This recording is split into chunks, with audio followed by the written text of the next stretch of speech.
parang sa Saudi Arabia nakakatakot kasi Oo. ganito, Oo. may pinupugutan ng ulo, Oo. ganyan.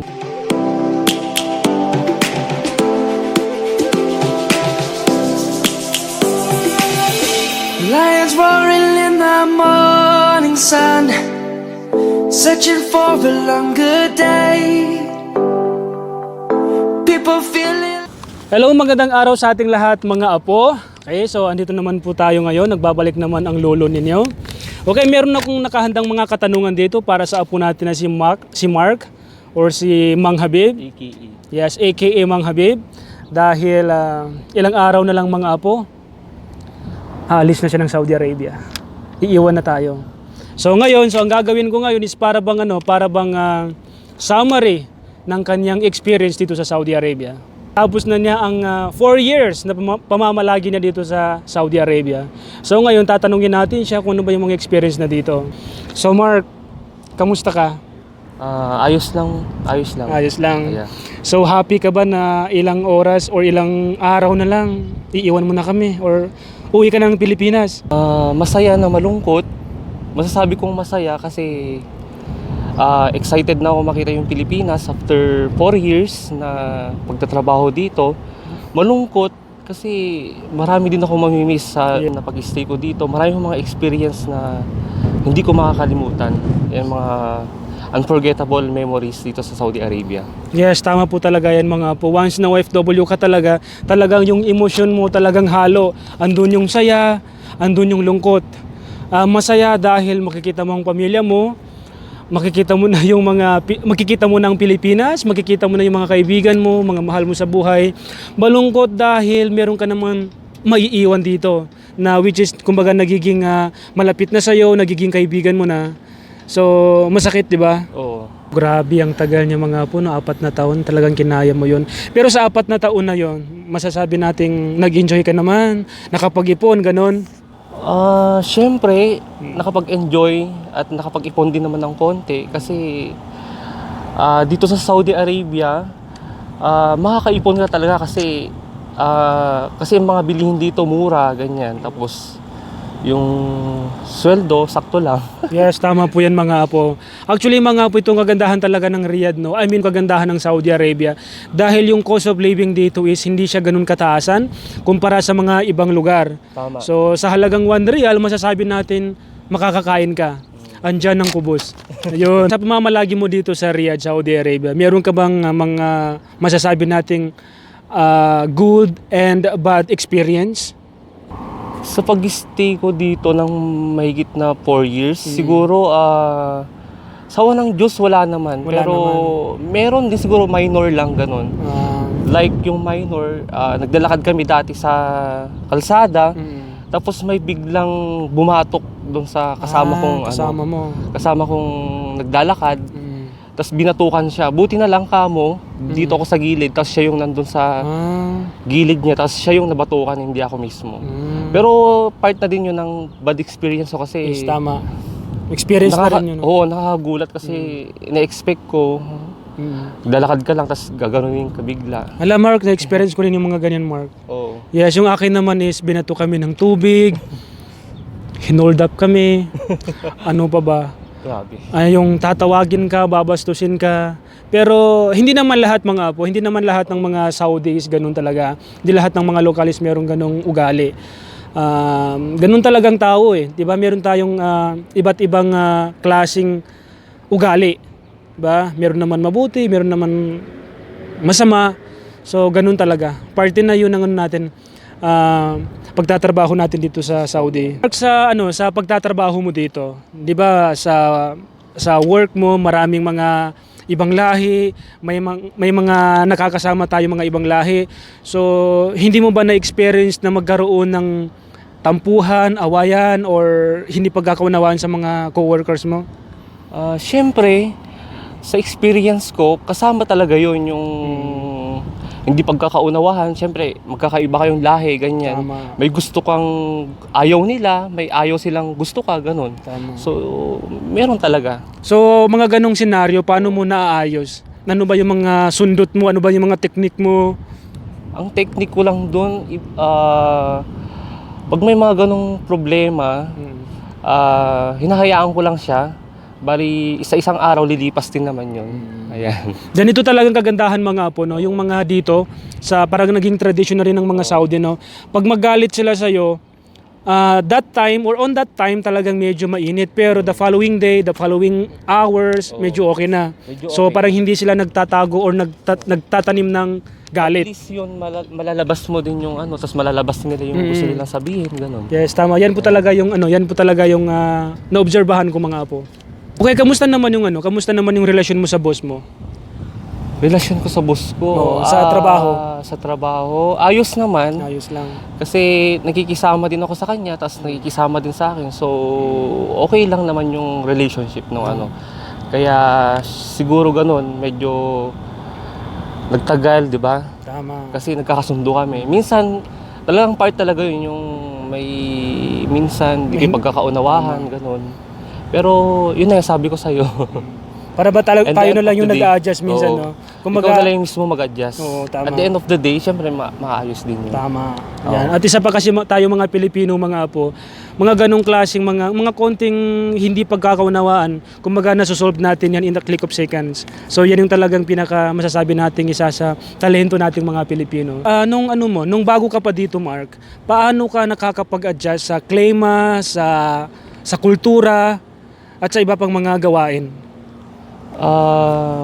Nakapag-adjust?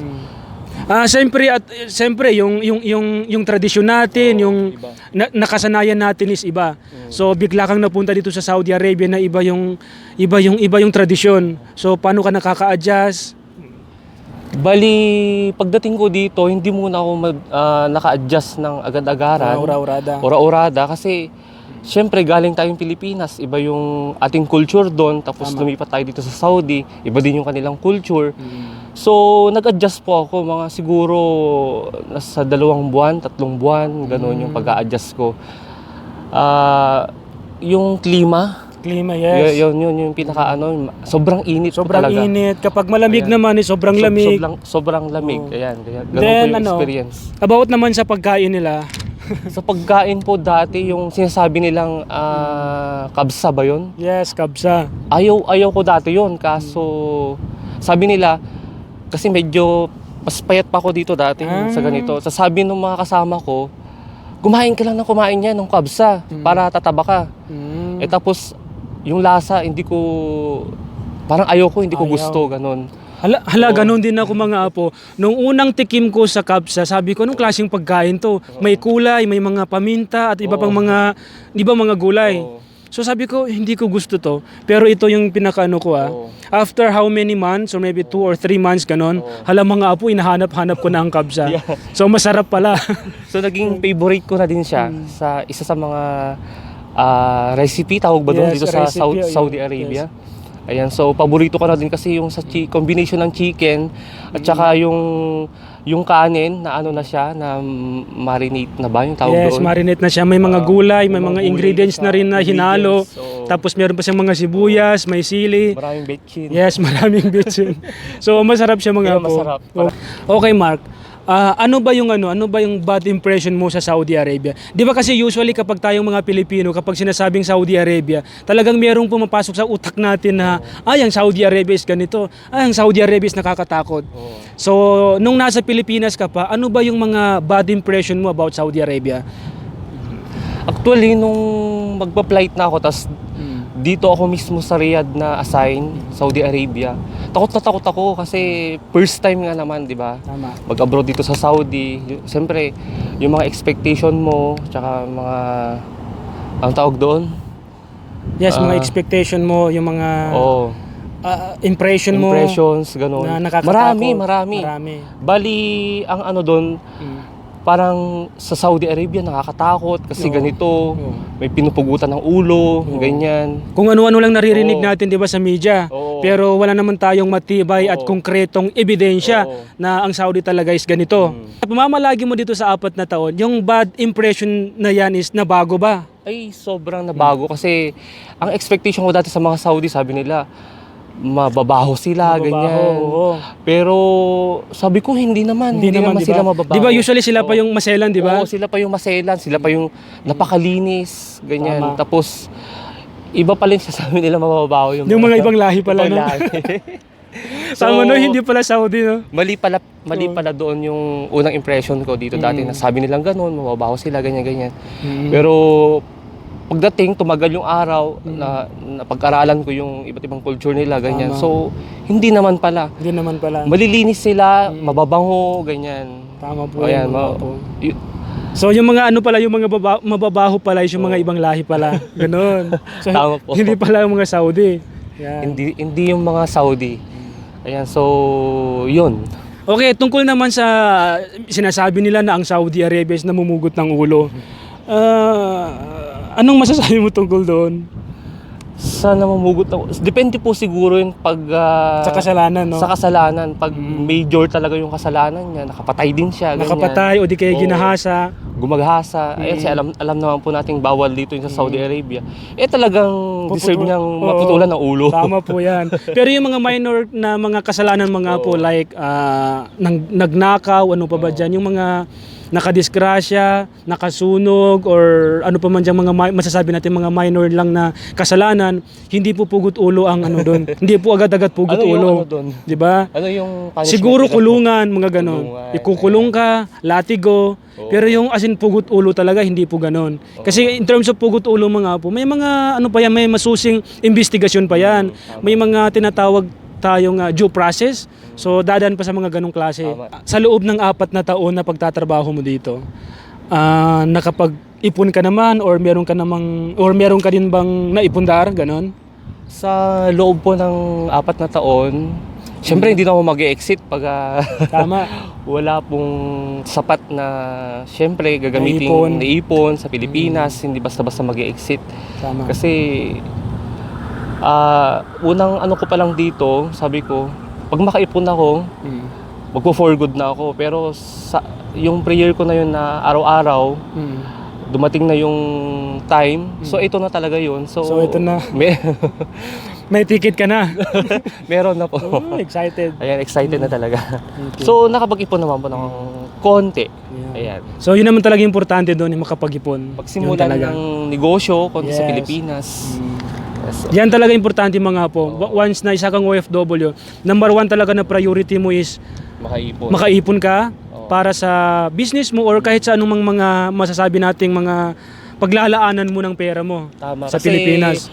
hindi naman po lifetime po tayo dito sa Saudi Arabia. So kailangan po natin dapat mag-ipon at magnegosyo sa Pilipinas. Tama talaga yan mga po. So importante doon, Mark, may ipon ka. Binigyan tayo ng pagkakataon makapunta dito. So hindi ko po sinayang yung pagkakataon na yon. Talagang nag-ipon po ako para sa Pilipinas. Yes. Para sa future. Ayan, sa future at sa ekonomiya ng ating Ekonomiya, Pilipinas. tama po yan.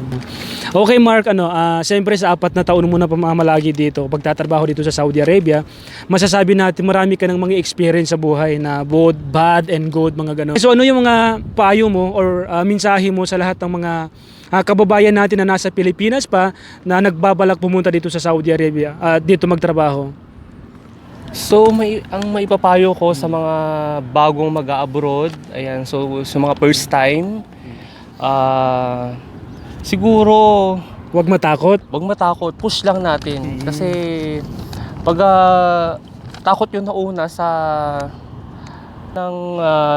Nasa isipan mo, nasa naisip mo, mindset mo, syempre negative na talaga agad yun. Parang matatakot ka rin, yung di ba? impact. So matatakot ka na. So sa mga bagong mag-abroad, first time mag-abroad, push lang po natin yan. Yes. At syempre, pray lang sa Yes. taas na tayo patnubayan sa araw-araw. Yeah.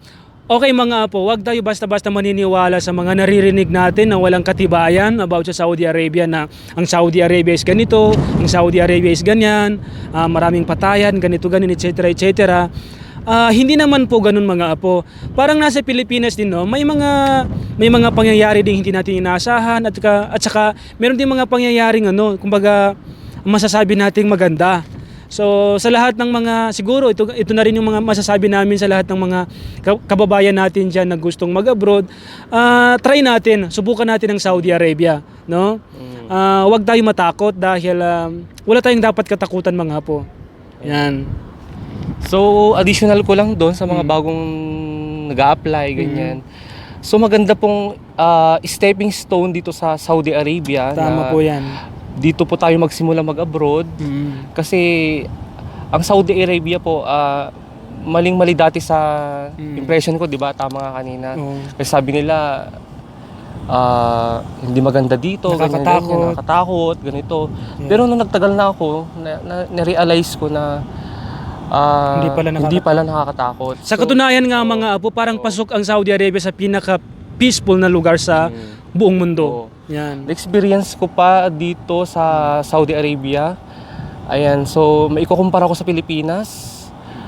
Dito sa Saudi Arabia talagang organized yung Yes. ano nila dito. Maski sa mga Oo, daan, sa mga daan, building. ganyan. Especially siguro sabihin na lang natin sa mga pailaw, ganyan. Yes. Yung mga- Napakaliwanag po ng Tama. Saudi Arabia. Mm. Kumpara sa Pilipinas. Yes.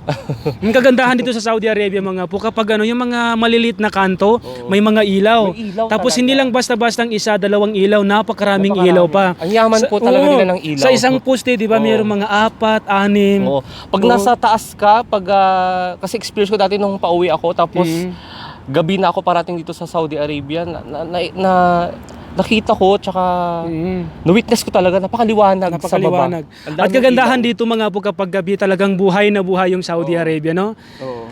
Unlike kapag ganito may araw, hindi siya ganun kaganda. I mean, hindi siya ganun ka attractive yung mga building dahil nga parang kulay light brown. Pero pag gabi po mga po, grabe ang linaw, ang saya, parang nakaka-relax.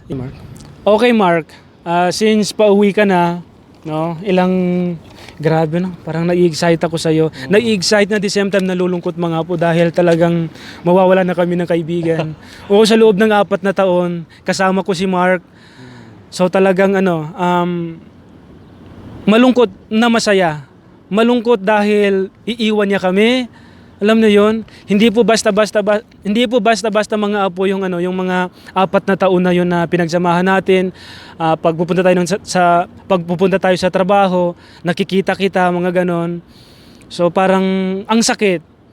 Pero masaya rin dahil ayun nga, parang for good na siya sa Pilipinas, so uwi na siya, makasama na yung kanyang mga pamilya. Di ba? Mga ganun mga kapatid, nanay, tatay. So talagang masaya tayo doon mga apo. So ganito na lang Mark, ano yung parang last words mo na lang sa Saudi Arabia ngayon? Mensahe mo na lang sa Saudi Arabia. Parang pasasalamat ganon. Mensahe at pasasalamat. Bali, ang aking siguro mensahe sa Saudi Arabia ay sobra po ako nagpapasalamat na nabigyan po ako ng opportunity para makapag trabaho po dito sa Saudi Arabia. So masasabi ko po, syempre share ko na din sa ating mga kabayan na i-enjoy lang po natin yung mga bawat sandali, bawat oras na nandito po tayo sa Saudi Arabia. Kasi pag hindi natin ginawang way yun na lagi tayo na homesick, ganon. Tama. So siguro maisip mo lagi, pauwi ka na, ganyan. Pauwi na, ganyan. Kasi nga parang hindi ka Oo, nag-enjoy. Parang hindi ka nag-enjoy. So maraming namang paraan. Ayan. So isa na to sa social media. Tama. Ganyan. So ang masasabi ko, i-enjoy lang po natin yung mga bawat sandaling nandito tayo. Ayan. So sa oras na nandito tayo sa Saudi Arabia. Pasalamat din po ako sa Saudi Arabia kasi nabago niya po yung buhay ko since from nasa Philippines po ako dati na as in walang-wala po.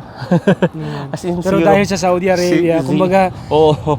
yung sahod natin, Oo. araw-araw Kahit konti po yung sahod namin, Nakakatulong. nakakapantawid naman po sa nakakapagpadala tayo. Kaya sobrang pasalamat po talaga ako sa Saudi Arabia kasi ayun na nga, nabago po yung ng pamumuhay ko, ganyan. Ba't ka naiiyak? Kasi Oo. hindi po ako dati tawag dito. Dati nai-imagine ko lang tas parang yung kinainggitan ba yung tamang Yes, term doon? kinainggitan. Yung kapitbahay namin nasa abroad tapos ganoon sabi na buti pa yon pag may Naka-abroad. padalang package, ganyan, every month, ganito, ganyan. Pero at least ikaw, kumbaga sa pagtatrabaho natin dito, na-experience natin yung mga ganun. Oo.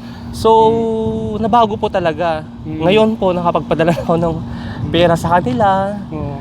Siyempre, nakapag-ipon din po ako ng kahit konting, ayun na yung magiging puhunan ko pag uwi ko sa Pilipinas. At ayun, nakapagpadala na din ako Yes. mga package. Yung mga ganyan. chocolate, Mga yung chocolate, gano'n. ganyan. So, yun po. Tapos, dati po pangit po yung cellphone ko. Dahil sa Saudi Arabia na bago, di ba? Ayan, so, nabago po talaga. Ayun, nakakabili na po ako ng cellphone na medyo maganda-ganda, ganyan. So, sobrang pasalamat po talaga ako na nabigyan po talaga ako ng opportunity dito na makapunta po dito sa Saudi Arabia. Yeah. Ayan. So ngayon Mark, aalis ka na, grabe. Iwan mo na talaga kami, Mark. Ganun talaga mga apo. May iiwa, may umaalis, may bumabalik, at may darating. So, ito na siguro yung opportunity na to na magpasalamat din ako kay Mark. Maraming salamat din sa iyo, Mark, dahil yun nga, nakilala kita. Sa lahat ng mga memories natin dito, hindi ko yun makakalimutan. Ayun, maraming salamat. So, syempre nagpapasalamat din ako sa'yo, Papa Lolo, kasi sa pa-unlock mo ng interview. Ayan, so sobrang pasalamat din ako sa'yo, Papa Lolo. Okay, so Ayan, thank you so very much. Ayan. Thank you so much. Bye!